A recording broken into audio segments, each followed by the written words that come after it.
Welcome to Fortune Cookies Tarot. We are continuing on with our theme this week of what would historical figures think of H&M. We did Henry VIII yesterday, which was super fun. And what we're going to do today is Anne Boleyn.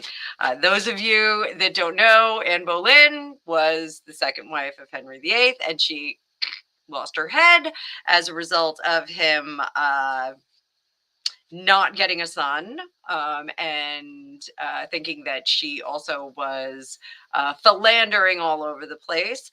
But pretty much the consensus is that the relationship just became less convenient, but it did change the religious structure in Great Britain or in Great Britain, the British Empire. So sorry. So that's where we got our Church of England from. So let's take a look. So I really think that Anne's going to have a lot more to discuss with us than about Meghan than Henry did. So Henry just was kind of like, troublesome woman. So I think she probably was a bit more, I don't want to say she was a feminist, but she probably was a bit more, she was very, very well placed in court, and she did find herself a very, very good role in court, and then found herself a really great role underneath the monarch until it wasn't. So, but she did have some influence in court, which, we do know that Meghan does want to have some kind of political influence. So we're going to take a look at that, but let's see what she has to say about Harry first. As always, please like, share, and subscribe. Thanks so much for being here. If you are new, welcome. If you are a repeat offender, welcome back. Thanks so much. We have such a great time here. And if you'd like to get your own private reading with me, there's a link in the description down below, where you can either book a video reading with me if you're out of my time zone, or you can even schedule a Zoom one where we can actually chat and talk about lots of different things. So would love to see some of you. We are getting into the spooky season, so my schedule does get pretty tight because it seems like everybody wants to get their readings right around Halloween or Valentine's Day. That's my other busy season. But if you have some trouble booking, you can always email me at fortunecookiestarot@gmail.com, and I will see what I can do to accommodate you, even if I have to get up in the middle of the night for some of you people out of country. So I'm more than happy to do that. So with that, let's bring up our card view, and let's see what Anne Boleyn wants to tell us. So these are channeled readings. We're going to just tap in to Anne Boleyn. I didn't mean to rhyme there. Sorry.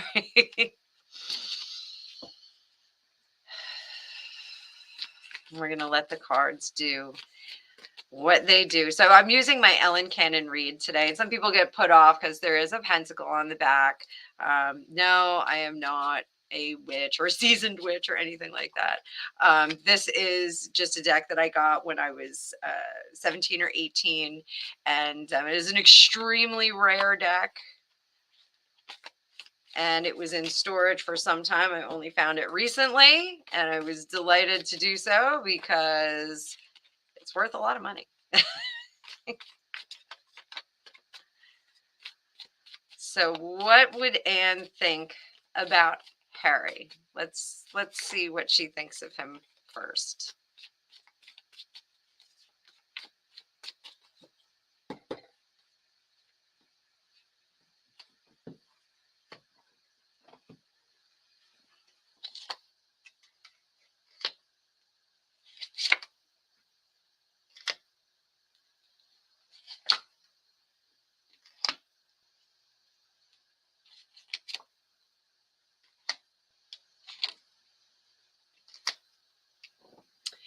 So there's no real motherly sentiment here. There's a certain coldness that I am getting from this. So one thing that she does warn about is not to mask the bad things with celebratory events. So she's very clear on this, to not uncork the wine, to not feast, to not um, dance, cavort, because it is masking what the true issue is. It is masking. So if there's something good that comes up, if there's a party, if there's an event, it's almost like she does not want him to enjoy.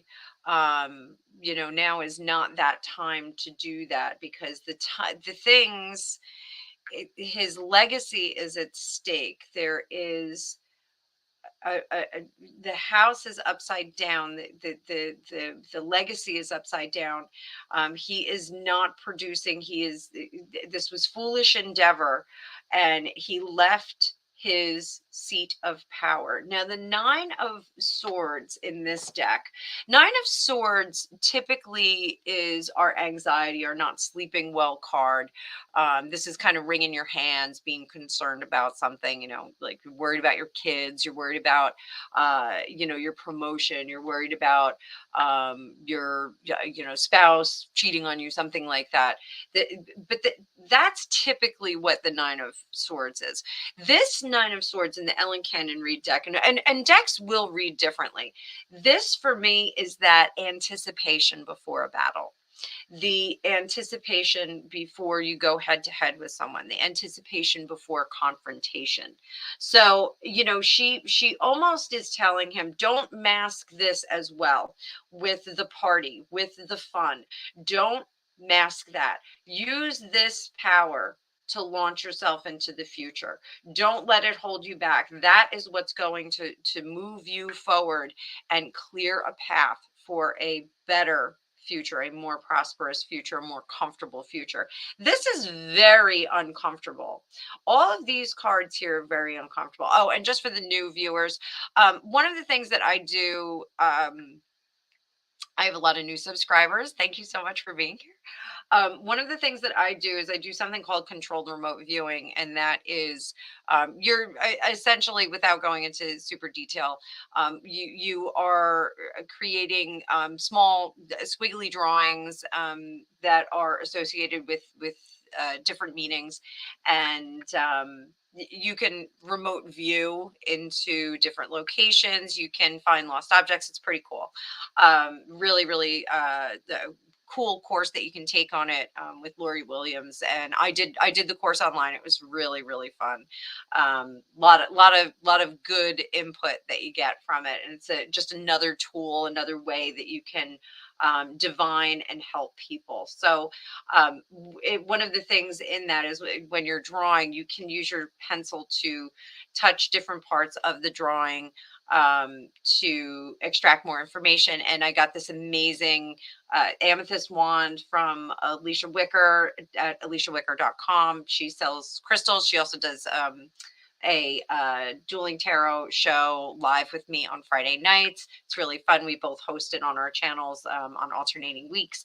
But I use this to touch the cards to get more information intuitively. It's a really awesome tool that I never knew that I needed. So if you see me bring it out, I'm just trying to get some more information. So not just pointing for you guys. It's not just a pointer, but you can use it as a pointer. So use it as a pointer. So this card, that she really does want him to harness this. It's almost like a kinetic tension kind of thing, to launch himself into the future, and not to let that anxiety hold him back, not to be afraid of what's on the other side, because our death card is in reverse as well. Death card, again, transformation. We're going to be moving on to a different level. It doesn't mean death. It just means we're changing, but it's also inevitability. Things are always changing. We really, we're always getting older. We're always getting fatter, at least I am. But I'm working on that. I'm trying to get skinnier right now. I'm trying to do the opposite. But she doesn't want him to get stuck. This is a stuck card. This is being resistant to change, being resistant to moving forward, and this is resistance to taking on his power. Our Ace of Wands in reverse. That the wands are really, they consider them scepters, consider them, magic wands, whatever you want to, big stick, shillelagh, whatever you want to talk about. It really is taking your power and taking your whole self and making that move you forward. So she does think that he is a bit paralyzed at the moment. So what does she think that he should do? What does Anne Boleyn think that Harry should do?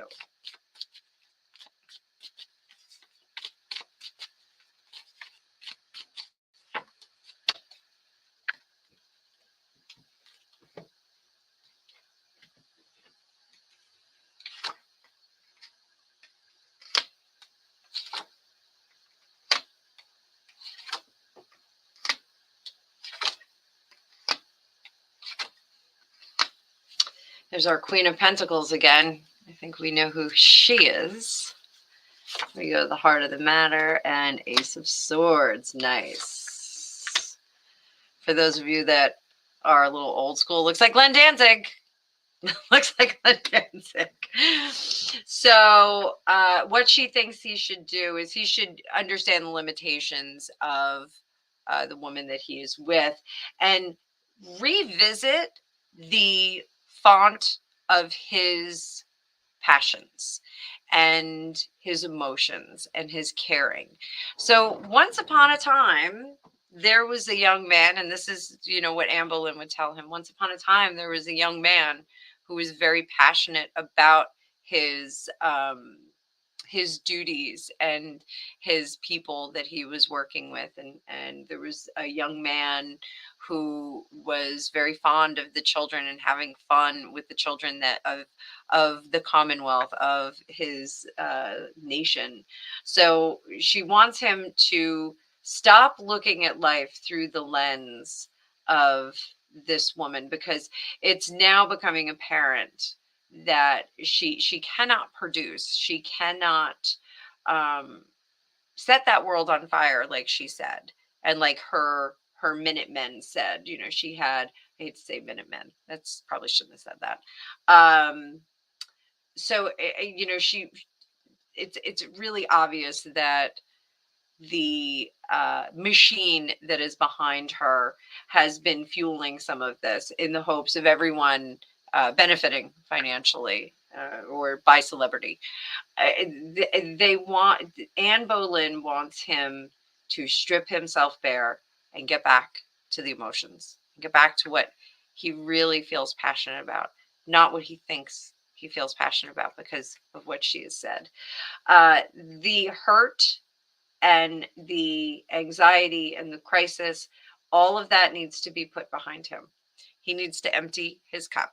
Okay, now this is a Three of Swords. This is our separation and crisis card.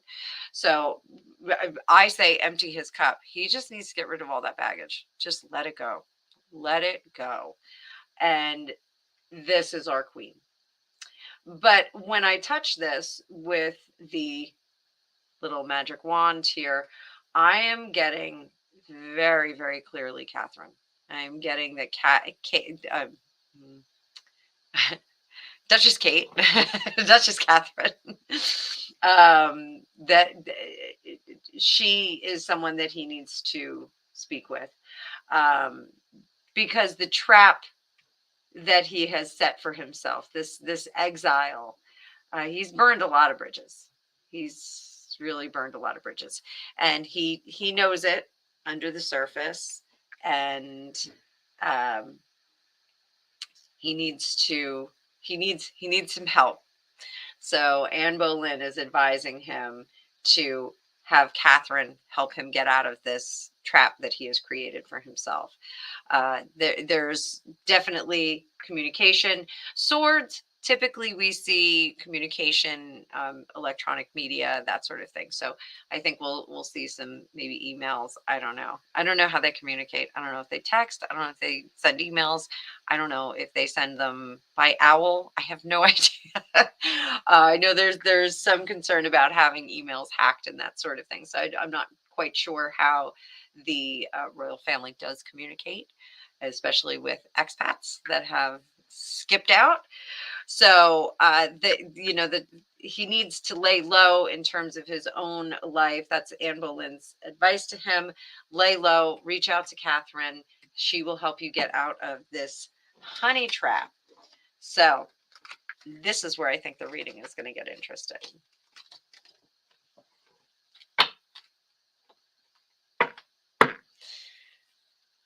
Let's see what Anne Boleyn thinks of Meghan.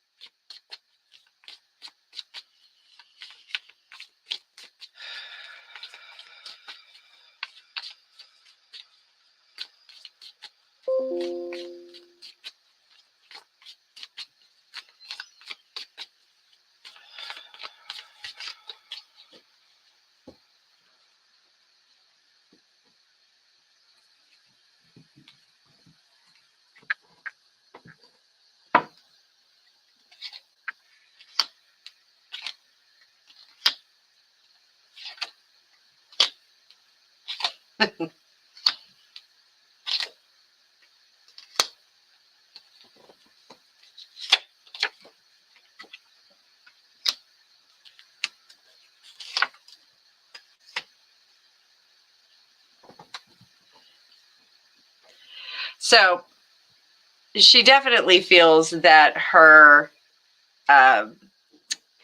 abilities, emotions, finances, and good sense are all amiss. Let me see if I can.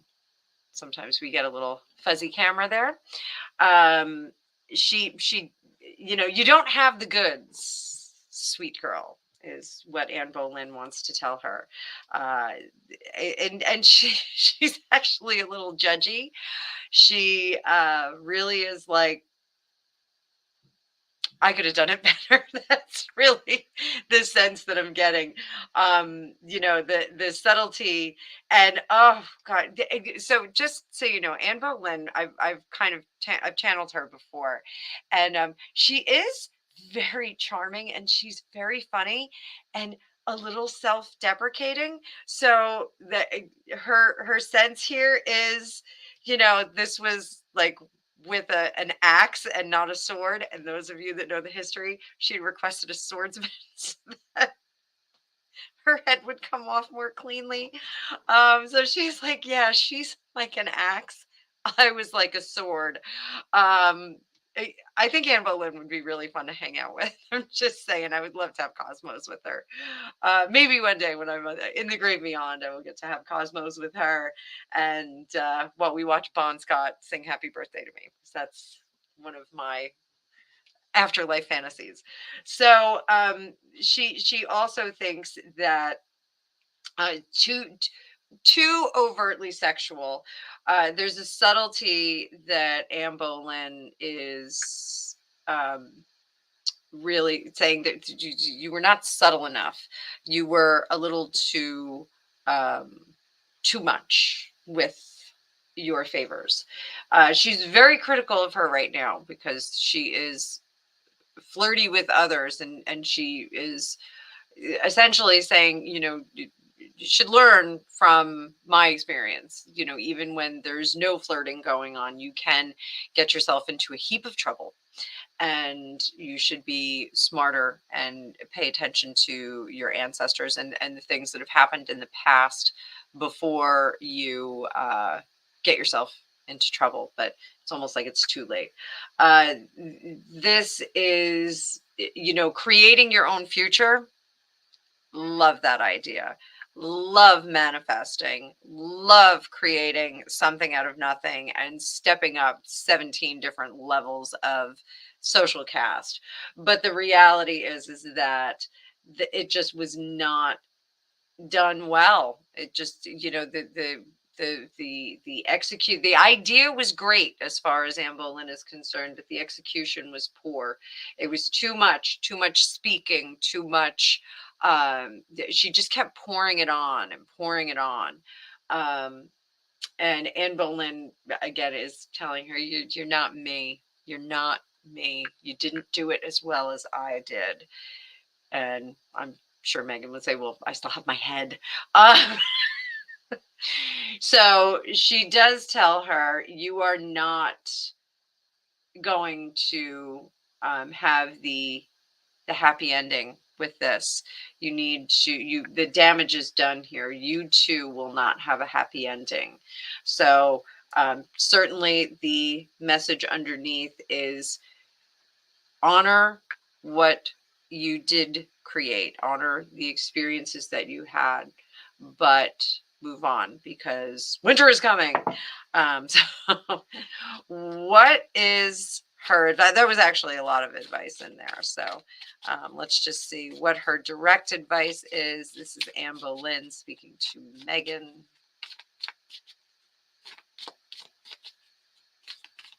Anne Boleyn comes through really, really clearly. She's really, like I said, she's very funny. Very, very funny.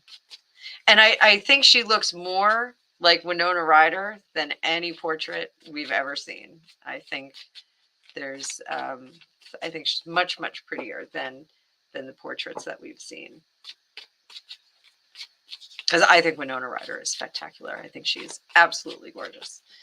So what does Anne Boleyn want to tell Meghan? What would be, since she's so good at these crafty court machinations?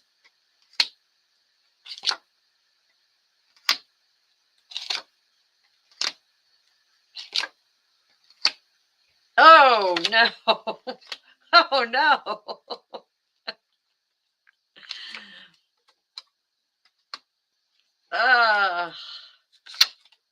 So okay, well that's interesting. We got the party card again.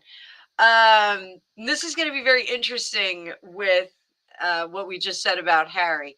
So